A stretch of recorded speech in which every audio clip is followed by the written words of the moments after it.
You know, when you think about World War II, you think of epic battles and heroes. But some of the most fascinating stories are, well, they're the mysteries, the ones with no answers. Today, we are diving headfirst into one of the weirdest ones from the American home front.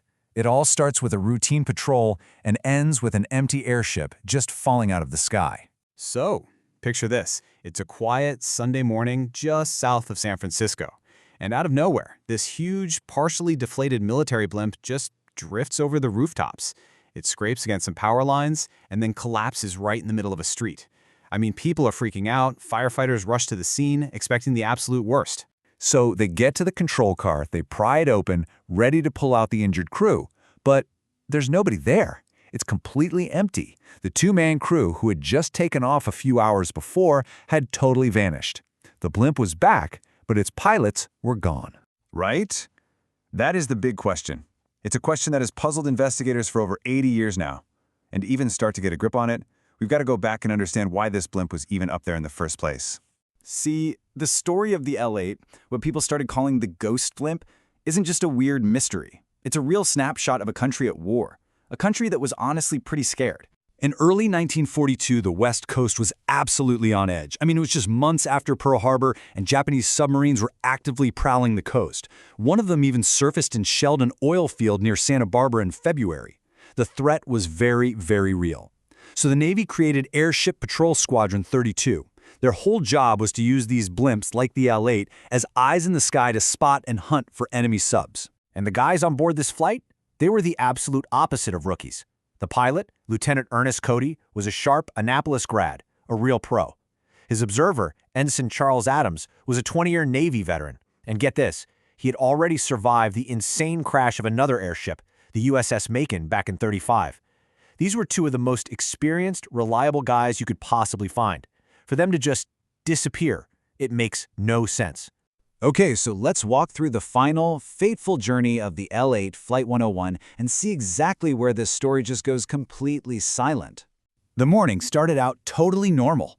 Takeoff at 6:03 a.m., routine stuff. But then, at 7:42 a.m., you get this crucial radio call from Cody. He says he's investigating a suspicious oil slick, which is a huge red flag for a submarine.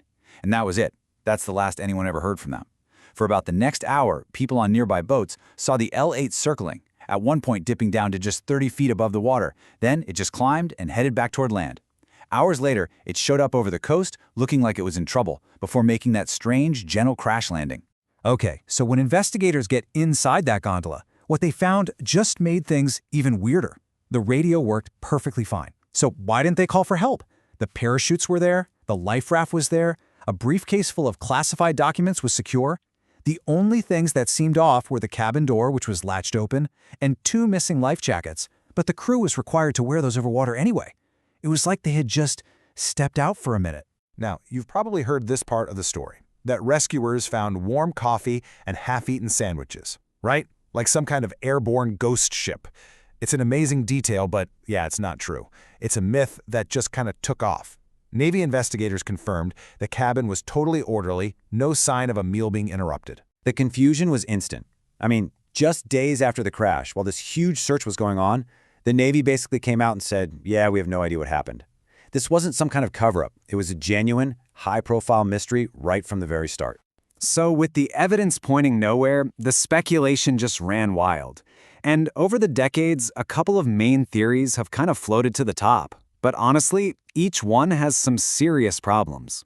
Okay, this is the most straightforward explanation.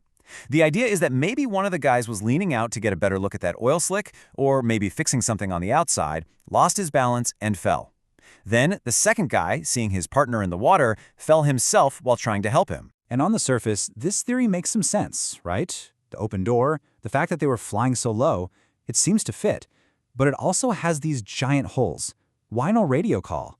A simple man overboard would have scrambled a rescue mission. And would a decorated officer really abandon a perfectly good airship, going against that whole don't give up the ship mentality?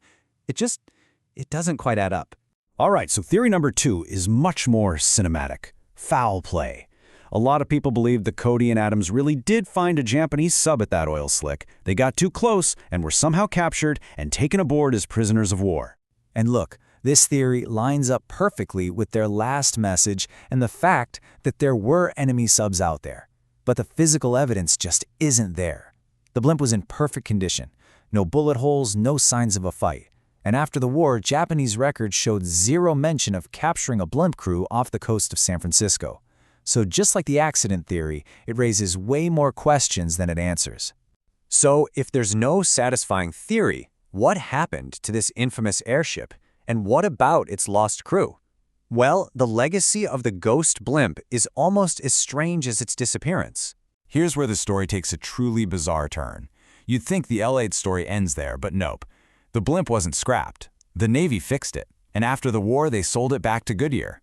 It was renamed America and became one of the famous blimps you'd see flying over football games for decades. Millions of people looked up and saw it, with absolutely no idea they were looking at the legendary ghost blimp. And get this, after it retired in 1982, the historic control car, the actual cabin that those two men vanished from, was preserved. They restored it to its 1942 Navy markings, and you can go see it today at the Naval Aviation Museum in Florida. It's just sitting there, a silent monument to this whole unsolved mystery. When you look at pictures of the L-8 in its prime, it's hard not to feel the weight of this story. The airship itself kept flying for another 40 years, a silent witness that could never, ever tell its tale. In the end, after a 7-day inquiry, looking at all the evidence, the official Navy report just hit a dead end. Their final conclusion, the cause of the crew's disappearance was, and I'm quoting here, 100% unknown/undetermined. And that's where this story leaves us. No bodies were ever found, no definitive evidence ever came to light. All we have is a ghost story from the height of World War II, a pilotless blimp, an empty cabin, and a perfect, absolutely enduring mystery.